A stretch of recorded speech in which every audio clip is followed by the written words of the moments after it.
कैसे हो मेरे बच्चों। तो आज मैं आप लोगों के लिए लेकर आई हूँ एक और नैतिक कहानी जिसका शीर्षक है हाथी और केकड़ा। तो आइए पढ़ते हैं इन दोनों दोस्तों की कहानी के बारे में। बहुत समय पहले की बात है। एक हाथी जिसका नाम जंबो था। उसकी सूंड बहुत लचीली और अनोखी थी। वह अपनी सूंड पर बहुत घमंड करता था। वह अक्सर कहता, देखो मेरी नाक कितनी लचीली और उपयोगी है। गर्मी का मौसम आ गया था। जंबो को बहुत प्यास लगी थी। वह पास ही एक नदी के किनारे गया और अपनी सूंड से पानी पीने लगा। उसने जी भरकर पानी पिया। पानी पीकर जैसे ही जंबो घर की ओर जाने लगा, अचानक एक आवाज सुनाई पड़ी। उसकी सूंड कहने लगी, मैं तुम्हारा शरीर छोड़ना चाहती हूँ।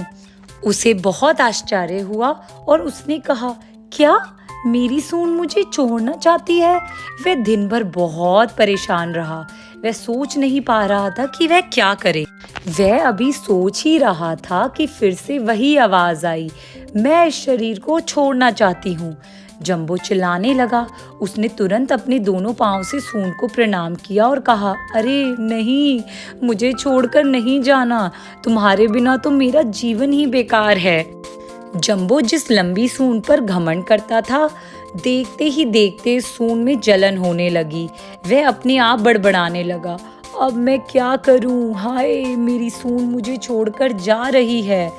सूंड के अलग होने की चिंता में वह बहुत बीमार पड़ गया। उसकी सूंड में सूजन आ गई। चुकंदर नाम का एक बंदर उसका दोस्त था। वह उससे मिलने आया। उसने अपने दोस्त की सूंड में सूजन देखी, लेकिन उसे कुछ उपाय नहीं सूझा। उसने कहा, माफ करना मेरे दोस्त, मैं तुम्हारी मुसीबत दूर नहीं कर पाऊंगा। तभी वहां चुनमुन चिड़िया आई। उसने देखा कि जंबो की सूंड का बहुत बुरा हाल था। चिड़िया ने कहा, चूचू चूहा मेरा दोस्त है।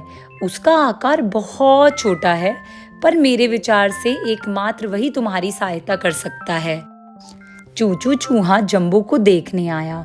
उसने जंबो की नाक के अंदर झांक कर देखा और कहा, मैं तुम्हारी नाक के छेद को नहीं देख पा रहा।